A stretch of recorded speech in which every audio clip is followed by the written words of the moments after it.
Hello मेरे प्यारे बच्चों, नेक्स्ट क्वेश्चन हमारी स्क्रीन पर है। क्वेश्चन नंबर 14 है ना। क्वेश्चन नंबर 14 में कहा है city has two main roads which cross each other at the centre of the city. जो सिटी सेंटर पर एक दूसरे को क्रॉस करते हैं, ठीक है। This two roads are along the north south direction and east west direction, है ना। तो एक रोड जो है वो नॉर्थ साउथ डायरेक्शन में है और दूसरा ईस्ट वेस्ट डायरेक्शन में, और दोनों सिटी सेंटर पर एक दूसरे को क्रॉस करते हैं। There are other streets of the city run parallel to this roads के, दूसरे जितने भी स्ट्रीट्स है इन दोनों रोड के पैरेलल ही उन्होंने बनाए हैं। आर 200 मीटर अपार्ट, और हर एक रोड, दो रोड के बीच का डिस्टेंस कितना है? 200 metre. There are 10 streets in each direction. 10 street है, अगर नॉर्थ डायरेक्शन में जाएंगे तो 10 रोड से फिर 10 आगे और होगी, और साउथ डायरेक्शन में 10, ईस्ट डायरेक्शन में 10। तो ऐसे हमारे पास में इतनी सारी स्ट्रीट्स हैं। आगे कहते हैं क्वेश्चन नंबर 1, वो कह रहे हैं कि using 1 centimetre is equal to 200। यहाँ पर स्केलिंग के बारे में हमने सीखा था, है ना। तो यहाँ पर 1 सेंटीमीटर आप जो आपके ग्राफ पेपर पर यूज करेंगे वो 200 मीटर को बताएगा। Draw the model of the city in your notebook, represent the street and roads by single line. एक सिंगल लाइन की हेल्प से आपको रिप्रेजेंट करना है। तो इसके लिए सबसे पहले आप आपका ग्राफ पेपर उठाइए, स्केल उठाइए, पेंसिल उठाइए, और उसकी हेल्प से ही आपको ये प्लॉट करके बताना है, क्योंकि यहाँ पर ये पूरा कॉन्सेप्ट एक्टिविटी वाला है। तो यहाँ पर सबसे पहले हमने हमारा रूलर स्केल लिया है, ये हमारी स्क्रीन पे आ गया है, और इससे हम 0 डिग्री पर ले आते हैं। तो ये हमने हॉरिजॉन्टल बना लिया, और मान लेते हैं यहाँ पर जो सिटी स्ट्रीट है वो यहाँ पर, उसका सेंटर जो है वो यहाँ पर है, ये है उसका सेंटर, यहाँ पे ले लेते हैं, ये है सेंटर, ठीक है। तो यहाँ पर हम हमारे रूलर को लेकर आते हैं और एक लाइन ड्रॉ करते हैं। तो यहाँ पर हमने एक लाइन ड्रॉ कर दिया, ठीक है। जस्ट अ मिनट, हम एक लाइन ड्रॉ करते हैं। तो ये हमने एक लाइन ड्रॉ कर दिया, और ये लाइन जो है वो एक रोड को बता रही है, ठीक है। तो यहाँ पर हमने ये जो लाइन ड्रॉ किया है ना, ये लाइन है ईस्ट वेस्ट डायरेक्शन में। तो इधर वेस्ट है और इधर ईस्ट है, ठीक है। अब हमको इस रूलर स्केल को वापस से 90 डिग्री पर रोटेट करना पड़ेगा। तो इसका, क्योंकि अब हमको नॉर्थ साउथ डायरेक्शन भी तो बनाना है ना। तो हमने इसको नॉर्थ साउथ डायरेक्शन में ये हो गया 90 डिग्री, और ये हमारा हो गया नॉर्थ साउथ डायरेक्शन। तो यहाँ पर फिर से हम लाइन ड्रॉ कर लेंगे, है ना। तो हमने यहाँ पर फिर से ये लाइन ड्रॉ कर दी, ठीक है। तो ये हमारा हो गया नॉर्थ साउथ डायरेक्शन, ठीक है। तो ये है दो मेन रोड। तो आप ऐसा लिख सकते हैं कि ये है मेन रोड, ठीक है, ये वाला और ये वाला। अब बाकी के रोड जो है इसके पैरेलल है ना। तो यहाँ पर एक रोड हमारा 1 सेंटीमीटर पर आपको बनाना है, मतलब 1 सेंटीमीटर, ग्राफ पेपर का एक ब्लॉक 1 सेंटीमीटर का है और वो 200 मीटर को बताएगा, ठीक है। तो यहाँ पर हमारा एक रोड बन गया है।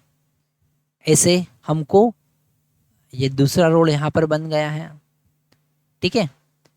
तीसरा रोड हमको बन मिला यहाँ पर, ठीक है। ऐसे आपको यहाँ पर 10 रोड्स बनाना है, ठीक है। तो यहाँ पर फटाफट फटाफट लाइन ड्रॉ करके आपको 10 रोड्स बना लेना है, ठीक है। तो ये हो गया हमारा नेक्स्ट, ये हो गया। फिर हमारा एक बार काउंट करना पड़ेंगे हमको कितने रोड्स बना चुके हैं, ठीक है। आप अलग यहाँ पर पेंसिल्स का आपको यूज़ करना पड़ेगा, इसलिए हम ब्लैक कलर यहाँ पर यूज़ कर रहे हैं ताकि आपको बहुत ईजी हो जाएगा समझना। तो यहाँ पर हमारा, अब एक बार काउंट कर लेते कितने रोड बने हुए हैं, है ना। तो ये है हमारा मेन रोड, ये हमारा स्ट्रीट नंबर 1, ये स्ट्रीट नंबर 2, स्ट्रीट नंबर 3, 4, 5, 6, 7, 8, दो और बनाना है भैया, तो दो और बना लेते हैं। तो ये हमारा स्ट्रीट नंबर 9, ओके, और ये है स्ट्रीट नंबर 10, ठीक है। ये स्ट्रीट नंबर 10, ये स्ट्रीट नंबर 10, ठीक है। एज इट इज़ हमको इधर भी बनाना है 10, ठीक है। तो थोड़ा सा हम इसे रिप्रेजेंट करते हैं, हम थोड़ा सा दूसरे कलर का यूज़ करते हैं। ये जो मेन कलर है ये जो मेन हमारा just a minute, main point जो है ये centre of the city, it is the centre of city, ये सिटी सेंटर है। ठीक है, इधर नॉर्थ ईस्ट वेस्ट डायरेक्शन में, तो यहाँ पर हमको roll number, street number 1, street number 2, हम इसे मार्किंग भी कर देंगे तो अच्छा रहेगा। Street number 1, street number 2, street number 3, street number 4, 5, 6, 7, 8 और ये बन गया स्ट्रीट नंबर 9 और ये बन गया स्ट्रीट नंबर 10। ठीक है, ऐसे ही हमको अपोजिट साइड में भी 10 स्ट्रीट्स बनाना है। तो यहाँ पर बन गया 1, ये हो जाएगा 2, ये हो जाएगा हमारा 3, फिर 4, फिर 5, फिर 6, फिर 7, फिर 8, फिर 9 और फिर 10। ठीक है, तो यहाँ पर रूलर स्केल रख कर आप ब्लैक कलर का यूज़ कीजिएगा, क्योंकि आपकी पेंसिल ब्लैक कलर की ही होगी। तो हम यहाँ पर ब्लैक कलर का यूज़ करते हैं। फटाफट ये सारे स्ट्रीट्स आप बना लीजिए। तो ये हमने एक स्ट्रीट बनाया, ये हमारा दूसरा स्ट्रीट है, ये हमारा तीसरा स्ट्रीट है। ठीक है, अभी हम वीडियो पॉज करके आपको सारे स्ट्रीट बना लेते हैं, आप भी फटाफट ये काम कीजिए। ठीक है, तो हमने यहाँ पर ये सारी स्ट्रीट्स बना ली हैं, आप भी ऐसे सारी स्ट्रीट्स बना लीजिए। ये 0 नंबर का है, ये जो हमारा मेन रोड है। ठीक है, नॉर्थ साउथ डायरेक्शन का, और ये ईस्ट वेस्ट डायरेक्शन का। ठीक है, अब हमको ईस्ट वेस्ट डायरेक्शन के सारे स्ट्रीट्स बनाना है, तो हम वहाँ पर कलर थोड़ा सा चेंज करेंगे। हम यहाँ पर ब्लू कलर की बनाएंगे ताकि आपको समझना इजी हो जाए, पर उसके लिए हमको हमारी स्केल को रोटेट करना पड़ेगा और 0 डिग्री पर लेकर आना पड़ेगा। तो हम हमारी स्केल को 0 डिग्री पर लेकर आ गए, और यहाँ पर पहले मार्किंग कर लेते हैं। हम यहाँ 0 से हमको नीचे जाना है, -1, -2, -3, -4, -5, -6, -7, -8, -9 और -10, यहाँ तक जाना है। और ऊपर अगर हम जाएंगे तो कहाँ तक जाएंगे? 1, 2, 3, 4, 5, 6, 7, 8, 9 और ये हो गया 10, है ना। तो यहाँ पर सारी स्ट्रीट्स आपको बनाना है। तो ये हमारा स्ट्रीट नंबर 1 बन गया।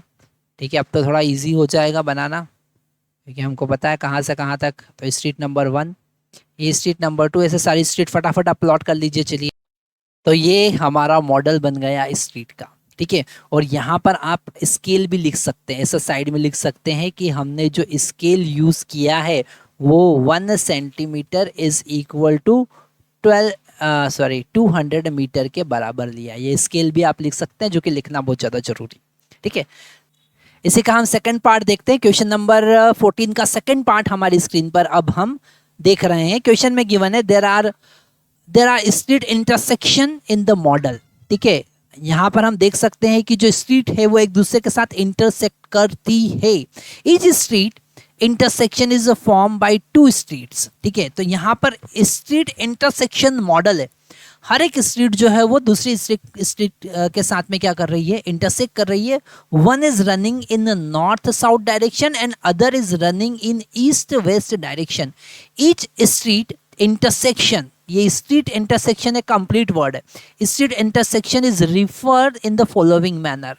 If the second street is running in north south direction and fifth street is running in east west direction meet at some crossing, this then we can call street intersection 2,5। ठीक है, तो उसको हम 2,5 कहेंगे। यहाँ पर अब हम अगर x डायरेक्शन में 2 सेकंड स्ट्रीट पर पहुंचते हैं और y डायरेक्शन में 5th स्ट्रीट पर पहुंचते हैं, तो ये हमारा सेकंड स्ट्रीट था। तो यहाँ पर हम पहुंच गए, ये ब्लैक कलर का डॉट आपको दिख रहा है ना यहाँ पर। तो इसे हम लिखेंगे 2,5। ये है स्ट्रीट इंटरसेक्शन, इसको हम कहेंगे स्ट्रीट इंटरसेक्शन। ठीक है, इंटरसेक्शन। ओके, अब यहाँ पर ए पार्ट उसका कहा है, how many street intersection can refer to 4,5। तो 4,3 सॉरी, तो 4,3 यहाँ पर पहुंच गया। तो ये तो एक ही है, 4,3 वाला तो एक ही पॉइंट है। ठीक है, तो एक यूनिक, ओनली वन। तो यहाँ पर आंसर होगा ओनली 1, ठीक है, एक ही स्ट्रीट इंटरसेक्शन बन रहा है। Same as it is, how many street intersection can refer to 3,4, 3,4 पर कितना है, तो यहाँ पर x डायरेक्शन में 3 और y डायरेक्शन में 4, तो यहाँ पर हम पहुँच गए, है ना। ये ओवरलैपिंग कर रहे हैं तो हम इसे रब कर देते हैं, ओ स्ट्रीट्स यहाँ पर रब हो गई है ना। तो यहाँ पर ये वाला 3,4 जो होगा x डायरेक्शन में 3, y डायरेक्शन में 4, मतलब यहाँ पर, ठीक है, यहाँ पर ये वाला पॉइंट, ठीक है। तो इसे हम और हाईलाइट कर देते तो आपको समझ में आएगा, दूसरे कलर से हम ग्रीन कलर यूज कर लेते हैं। यहाँ पर है ये वाला जो पॉइंट हमको दिख रहा है वो 3,4 वाला है, और ये वाला जो पॉइंट हमको दिख रहा है तो यहाँ पर भी 1 ही स्ट्रीट, तो आप लिखेंगे ओनली 1, ठीक है, ओनली 1, ठीक है। तो यूनिक इंटरसेक्शन कितने हैं, ओनली 1 यूनिक इंटरसेक्शन वहां पर आपको मिल रहा है, ठीक है। तो आप समझ सकते हैं कि उन्होंने हमको कोऑर्डिनेट सिस्टम का पूरा एक्टिविटी बेस्ड कॉन्सेप्ट बताया है। पूरा सब कुछ आप करो, ठीक है, ग्राफ पेपर पर प्लॉट करो, भले यहाँ पर लाइन प्लॉट करना है पर स्केल पेंसिल उठाकर प्लॉट करो, ताकि हम समझेंगे कि प्रैक्टिकली कैसे आपको ग्राफ पेपर को समझना है, कैसे स्केलिंग समझना है, कैसे आप मेजरमेंट करेंगे, और वही सबसे ज़्यादा जरूरी है, टेक्निकल लर्निंग सबसे ज़्यादा जरूरी है।